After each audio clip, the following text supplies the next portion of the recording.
Hi girls, आइए आज हम हमारे पिछले चैप्टर लॉन्ड्री इक्विपमेंट्स धुलाई के उपकरणों को आगे बढ़ाएंगे।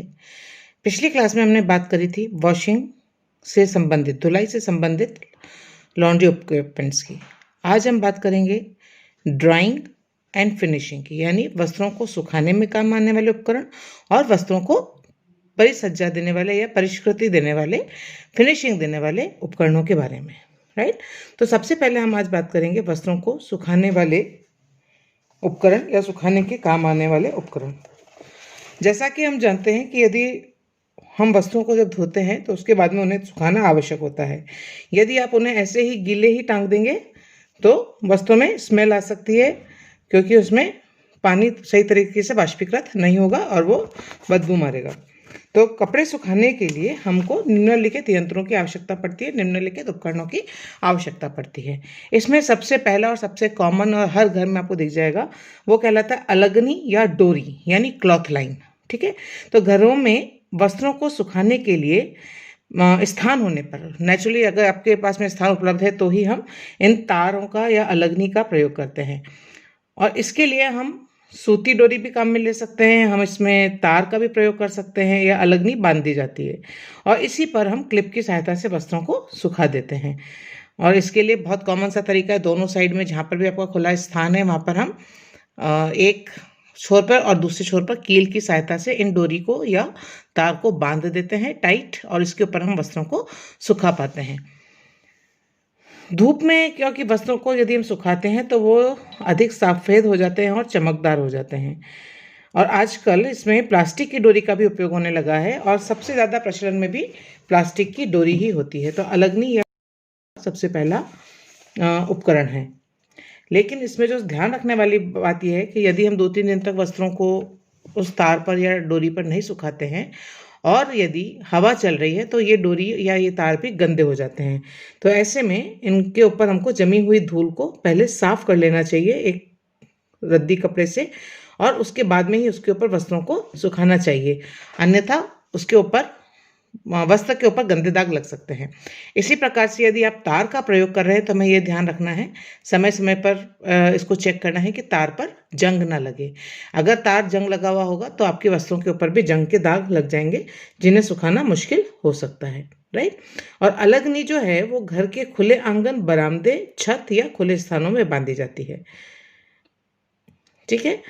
इसकी हाइट का भी हमको ध्यान रखना चाहिए। तो इसकी ऊंचाई हमको इतनी रखनी चाहिए कि हम उस पर आसानी से वस्त्रों को फैला सकें, और जब हम उसको फैलाएं तो वो ज़मीन से टच ना हो, लेकिन हमको सुखाने में भी परेशानी ना आए। तो इसी प्रकार की हमारी रीचिंग हाइट जो है उसी के अनुसार उसकी ऊंचाई रखनी चाहिए। और हवा से यदि हमारे कपड़े उड़ ना जाएं, इसके लिए हमको क्लिप्स का प्रयोग करना चाहिए। तो मार्केट में बहुत तरह की क्लिप्स आपको अवेलेबल मिल जाती हैं, प्लास्टिक की भी मिल जाती है, लोहे की भी मिल जाती हैं, तो उनका हम प्रयोग कर सकते हैं। Right. Now the second one है, सेकेंड जो उपकरण है जो इसको हम वस्त्र को सुखाने के लिए काम में लेते हैं वो होती है रैक। तो जमीन पर रखने वाले या छत से टांगे जाने वाले रैक लकड़ी या एल्यूमिनियम के बने होते हैं, और आजकल ये फोल्डिंग स्टाइल में आने लगे हैं, तो इनको जिनको फोल्ड करके रखा जा सकता है। और जब हमको इसको काम में लेना है तब हम इनको खोल कर धूप में या छाया में, जहाँ पर भी हमको रखना है वहाँ पर हम इसको रख सकते हैं। बारिश के दिनों में ये बहुत उपयोगी रहते हैं। जब हमारे को हम बाहर वस्त्र नहीं सुखा सकते तो हम घर के अंदर ही, जहाँ खाली स्पेस देख करके, कमरे में या बरामदे में, चौक में, जहाँ पर कि पानी नहीं आ रहा हो, वहाँ पर हम इसको खोल के रैक को, और इसके ऊपर बहुत सारे वो लगे रहते हैं, रॉड्स लगी रहती हैं, उसके पर हम आकार के अनुसार उन वस्त्रों को सुखा सकते हैं। छत से टांगे जाने वाले जो रैक्स होते हैं, जिनको रस्सी और पुली की सहायता से ऊपर नीचे किया जा सकता है, और इनमें कई बार हुक लगा देने से भी गोल टांगे जाने वाले रैक यहाँ पर इसमें हम उपयोग में लेते हैं। आपने देखे होंगे बच्चों के कपड़ों के लिए खास तौर से, जिसपे बहुत सारी क्लिप्स लगी रहती हैं, और इसको हम ऊपर कहीं पर भी कील की सहायता से या कहीं पर टांगने की जगह वहाँ पर हम इसको टांग देते हैं, और इन सारी क्लिप्स के माध्यम से हम बहुत सारे वस्त्रों को, छोटे वस्त्रों को सुखाने के लिए इन रैक्स का हम प्रयोग कर सकते हैं। जो वाइट कपड़े होते हैं उनको हम कई बार घास पर फैलाकर भी सुखा देते हैं, लेकिन हमको ये ध्यान रखना है कि घास गीली न हो। राइट। तो ये है रैक की बात, रैक हो जाती है।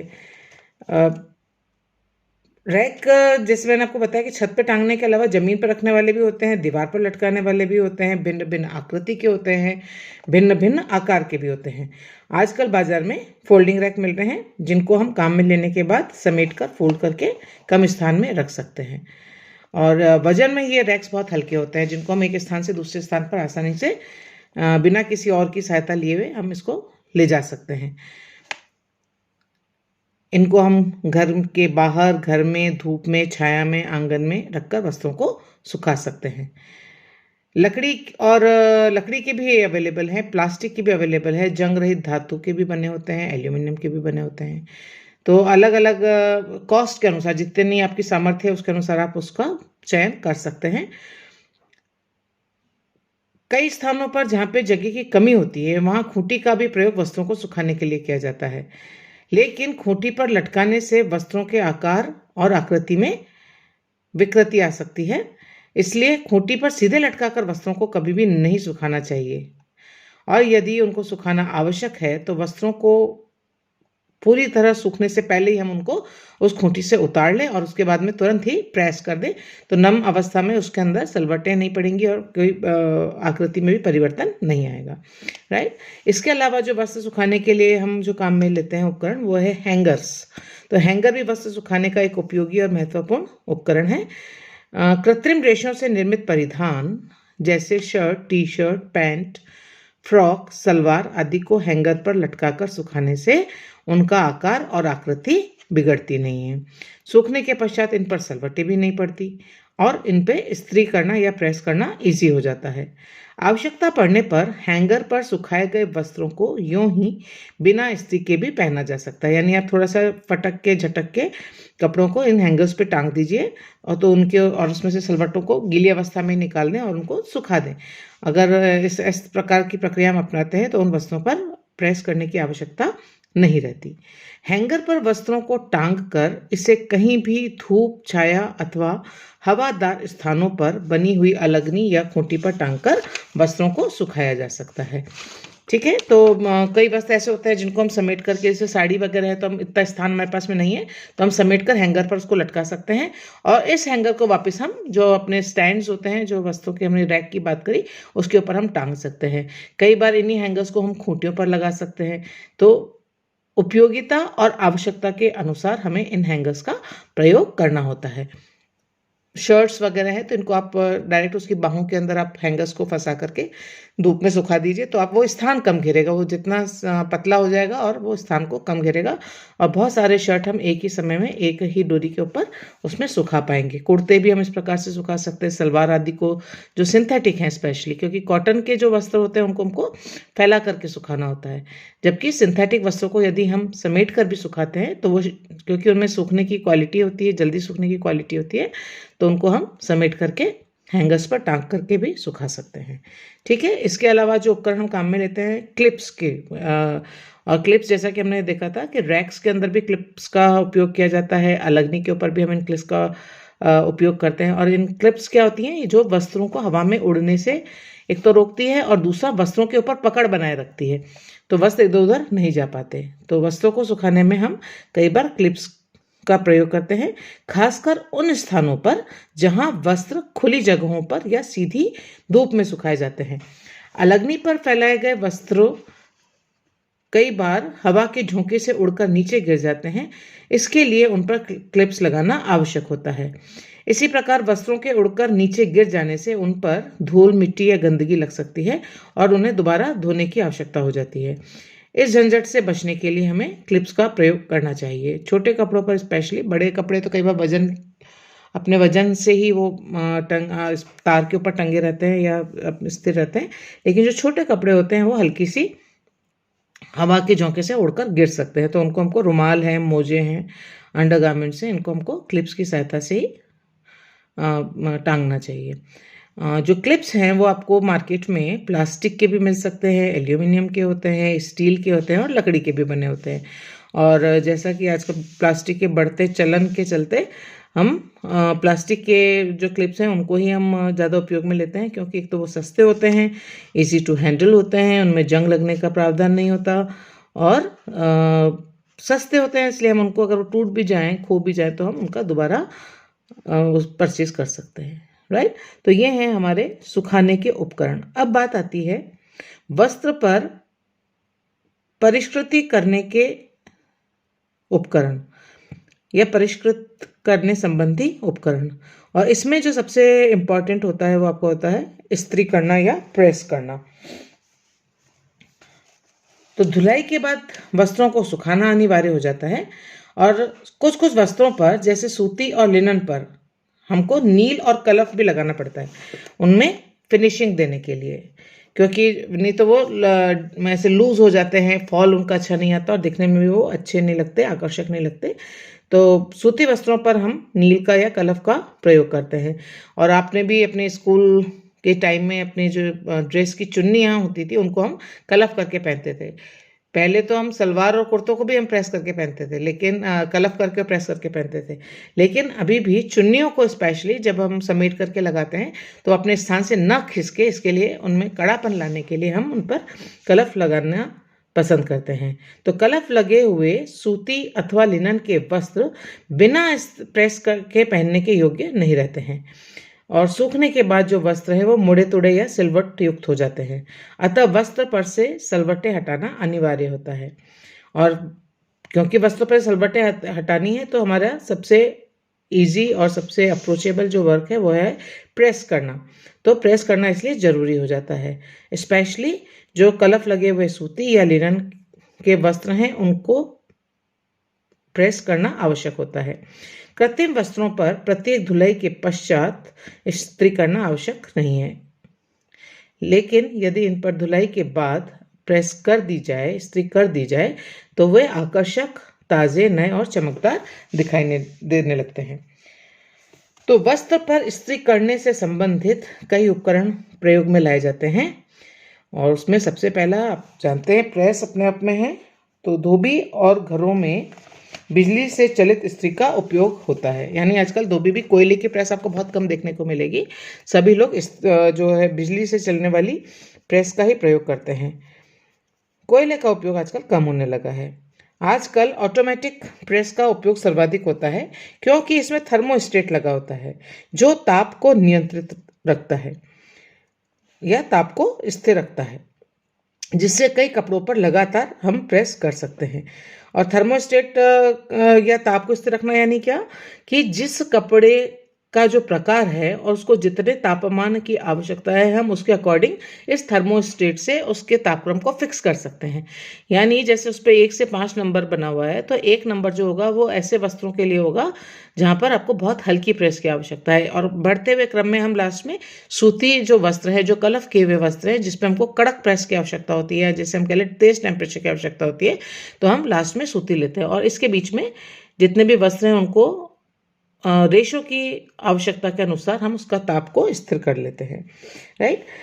जो प्रेस होती हैं इनका जो हैंडल होता है वो बेकेलाइट का बना होता है। बेकेलाइट एक तरह का प्लास्टिक ही होता है, लेकिन ये ताप का कुचालक होता है। तो हम जो प्रेस करते हैं तो वो गर्म नहीं होता, और वजन में भी ये हल्का होता है। कई इस्त्री में भाप निकलने का प्रावधान होता है। गर्म प्लेट के साथ ही पानी भरा होने से उबलकर भाप बन जाता है, और इसको हम स्टीम प्रेस भी कहते हैं। यह भाप इस्त्री करते समय बटन दबाने पर निकलती रहती है, और भाप होने से वस्त्रों को नम करने की आवश्यकता नहीं पड़ती। आपने देखा होगा धोबी जो कोयले की प्रेस करते थे वो क्या करते हैं, पहले कपड़े के ऊपर पानी को छिटक कर उनको नम कर लेते हैं और फिर उसके ऊपर गर्म प्रेस फेरते हैं। लेकिन जो ये स्टीम प्रेस होती है उसमें पानी को हमको भरना पड़ता है, और जब प्रेस गर्म होती है तो यही पानी उबलने लगता है, और जब उबलता है तो उसमें से स्टीम प्रवाहित होती है, जिसको हम दबा दबा कर वस्त्रों के ऊपर छिड़क देते हैं, और वस्त्रों में नमी आ जाती है और हमारा आसानी से प्रेस करना संभव हो पाता है। प्रेस की साइड में लाल रंग का जो एक इंडिकेटर होता है, लाल लाइट होती है, जो कि प्रेस के चलने या बंद होने की सूचना देती है। कई प्रेस इतनी छोटी और प्रभावशाली होती है कि उन्हें हम यात्रा के समय भी ले जा सकते हैं। उनको ट्रैवलिंग आयरन बोलते हैं, कि यात्रा के समय आप ले जाइए, छोटी होती है, और कहीं पर भी जहाँ प्लग की सुविधा है वहाँ पर आप उसका प्रयोग कर सकते हैं, ठीक है। दूसरा प्रेस से संबंधित जो आइटम है, जो उपकरण है, वो आपका कहलाता है आयरन बोर्ड। आयरनिंग बोर्ड यानी जिस बोर्ड के ऊपर प्रेस हम कर सकते हैं। वो हम साधारणतः घरों में देखा था टेबल के ऊपर ही चादर या मोटी कंबल या बिछा करके उसके ऊपर हम प्रेस कर लेते हैं, लेकिन अगर प्रॉपर वे में देखा जाए तो इसके लिए आयरनिंग बोर्ड आते हैं जो कि कम स्थान का घेराव करते हैं और वस्त्रों के आकार के अनुसार होते हैं, और इन आयरनिंग बोर्ड पर हम कोई से भी कपड़े के ऊपर प्रेस कर सकते हैं। ये लोहे या लकड़ी के फोल्डिंग पैर वाले आयरन बोर्ड होते हैं और ये बहुत सुविधाजनक होते हैं क्योंकि सकरा होने से ये कम स्थान लेते हैं। साथ ही एस्बेस्टॉस सीट की व्यवस्था होने से या उसके व्यवस्थित होने से हम इसके ऊपर गर्म आयरन भी रख सकते हैं। अगर आपने देखा होगा या आपको जब कॉलेज में आएंगे तो आपको दिखाएंगे, लैब में दिखा देंगे आपको ये किस प्रकार का बोर्ड होता है। इसमें साइड में एक एस्बेस्टॉस की शीट का एक स्टैंड बना होता है जिसको हम प्रेस करते समय बीच बीच में जब आपको कपड़े को फोल्ड करना है, उसको पलटना है, तो हम इस बोर्ड के ऊपर प्रेस को रख देते हैं, तो ये बोर्ड जलता नहीं क्योंकि एस्बेस्टॉस भी ऊष्मा का कुचालक है। एक होती है आपकी रोटेटरी प्रेस और फ्लैट प्रेस, यानी घुमावदार प्रेस और फ्लैट आयरन मशीन। घुमावदार प्रेस में दो रोलर्स के बीच में से वस्त्र को गुजारा जाता है। ये रोलर 18 से 30 इंच चौड़े होते हैं और इन पर एक गद्दी लगी रहती है जो कि दबाव उत्पन्न करती है, प्रेशर को बनाती है। नीचे की ओर गर्म करने का आयरन लगा होता है और वस्त्र को जब इस रोलर में से गुजारा जाता है तो अपना वस्त्र के ऊपर प्रेस हो जाती है। दबाव वाली प्रेस में धातु से बने दो बोर्ड होते हैं, जिसमें फ्लैट प्रेस में वस्त्र को बीच में रखकर दबा दिया जाता है और इस प्रेस में जो उसका तापक्रम है वो आपका होता है 200 से 500 degree Fahrenheit. Again it's according to रेशा या फाइबर, जो भी वस्त्र आप कप में ले रहे हैं, जैसे अगर आपको इसका प्रयोग करना है, कॉटन का है, ऊनी है, सिल्क है, सिंथेटिक है, उसके अकॉर्डिंग ही हम उसका प्रयोग करते हैं। ठीक है, तो ये हो गए आपके आयरनिंग बोर्ड के साथ साथ आपकी रोटेटरी प्रेस और फ्लैट प्रेस। अब बात आती है आपके वस्त्रों में, अच्छा इसके साथ में आपको कुछ फिनिशिंग के अंदर ही आप जब हम प्रेस करते हैं वस्त्रों को तो उसके साथ में आपको कुछ और सामान चाहिए होता है। कुछ आपको पानी के लिए कटोरा या मग रखना होता है, पानी आपको चाहिए। कुछ आपको छोटे टॉवेल्स भी रखने होते हैं। तो जिन वस्त्रों के ऊपर हमको नमी क्रिएट करनी है तो हम इस पानी के अंदर इस टॉवेल को भिगोकर उस वस्त्र के ऊपर हल्के हाथ से फेर देते हैं और जिससे वो थोड़ा बहुत मॉइस्चर वस्त्र एब्जॉर्ब कर लेता है, अवशोषित कर लेता है और उसमें नमी बन जाती है। ठीक है, तो ये है फिनिशिंग से संबंधित आपके उपकरण। अब बात आती है लास्ट में आपके संचयन संबंधी या स्टोरेज संबंधी उपकरणों की। तो वस्त्र को इस्त्री करने के बाद उचित स्थान पर संचयन करना आवश्यक होता है। यदि इन्हें ठीक प्रकार से संग्रहित और संरक्षित नहीं किया जाए और इन्हें इधर उधर रख दें तो इन पर धूल कण, गंदगी और दाग धब्बे लग सकते हैं, जिससे वस्त्र की धुलाई से लेकर इस्त्री करने तक का सारा धन, श्रम और समय हमारा व्यर्थ हो जाता है। इसलिए हमको संचयन संबंधी उपकरणों की आवश्यकता पड़ती है। अभी उपकरण कौन कौन से हैं? सबसे पहले है बास्केट। तो बास्केट जो है ये प्लास्टिक या लकड़ी की बैंत की बनी होती है। इनका आकार चौकोर और सतह समतल होती है। इनमें इस्त्री किए हुए वस्त्रों को रखकर एक जगह से दूसरी जगह तक ले जाया जाता है। कई बास्केट के तली में रबर के वस्त्र बिछे रहते हैं, यानी जैसे नीचे आप रबर की एक तह बिछा दीजिए ताकि वस्त्रों के ऊपर किसी भी प्रकार की गंदगी ना लग पाए। वस्त्र रखने से पूर्व उस रबर को अच्छी तरह से साफ कर लेना चाहिए। संग्रहण के लिए जो हमारा सबसे कॉमन और हमारे घरों में आपने देखा है सबके घरों में होगा, अलमारी। तो इस्त्री किए हुए वस्त्रों को ठीक प्रकार से रखने के लिए अलमारी का प्रयोग किया जाता है। कुछ अलमारियों में वस्त्र के अनुसार शेल्फ या खाने बने हुए होते हैं। कुछ शेल्फ बड़े होते हैं जिन पर जंग रहित धातु अथवा लकड़ी की छड़ लगी रहती है और इसके ऊपर हम हैंगर्स की सहायता से वस्त्रों को लटकाकर टांग सकते हैं, जिससे वस्त्र मुड़े नहीं और ना ही उनमें किसी भी प्रकार की सलवट हो। इसी प्रकार से जैसे इसमें इस प्रकार से हम कौन कौन से वस्त्र रख सकते हैं? शर्ट है, पैंट, साड़ी, सूट आदि परिधानों को सुरक्षित रखने के लिए ये छड़ वाली जो है या रॉड वाली जो अलमारियां हैं वो सबसे उपयुक्त रहती है।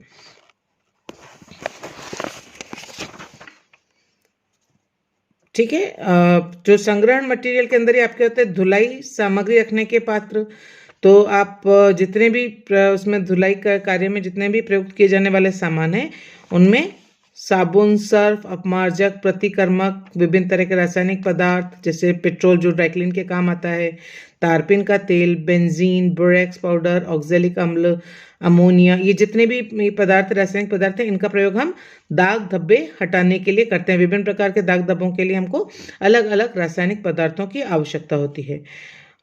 तो और क्योंकि हम जानते हैं कि ये रासायनिक पदार्थ हैं वो विषैले भी हो सकते हैं, तो उनके ऊपर हमको मोटे अक्षरों में संकेत बना देना चाहिए, लिख देना चाहिए और उनको बच्चों की पहुंच से दूर रखना चाहिए।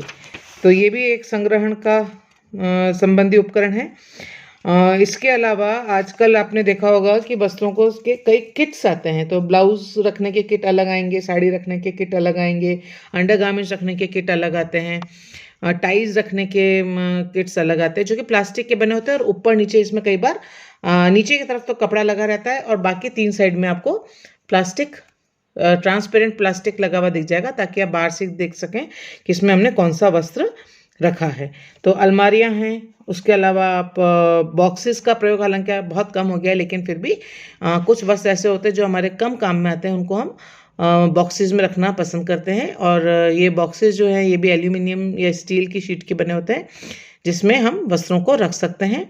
और क्योंकि इनमें जंग लगने की संभावना नहीं रहती, ना ही कोई कीट इसके अंदर लग सकता है, तो यदि हम इसमें नैफ्थलीन बॉल्स या कोई इस तरह के कीट प्रतिरोधी उसमें पदार्थ डाल देते हैं तो वस्त्रों को हम उसमें आसानी से सुरक्षित रूप में रख सकते हैं। इसी के अलावा आपने स्टोरेज के लिए देखा होगा आजकल जो पलंग होते हैं, हमारे बेड्स होते हैं, इसमें भी आपके बॉक्स वाले पलंग होते हैं, तो इनके अंदर भी वस्त्रों को हम संरक्षित और सुरक्षित रख सकते हैं।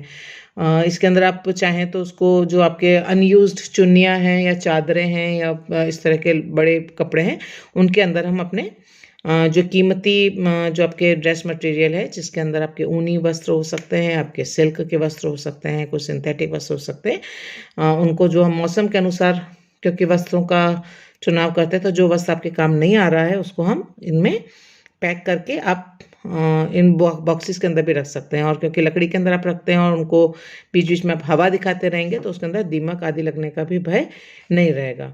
और जैसा कि हम जानते हैं कि वस्त्रों को जनरली या तो सिल्वर फिश खाती है या उसमें दीमक लग जाती है या उसमें फंगस लग जाती है।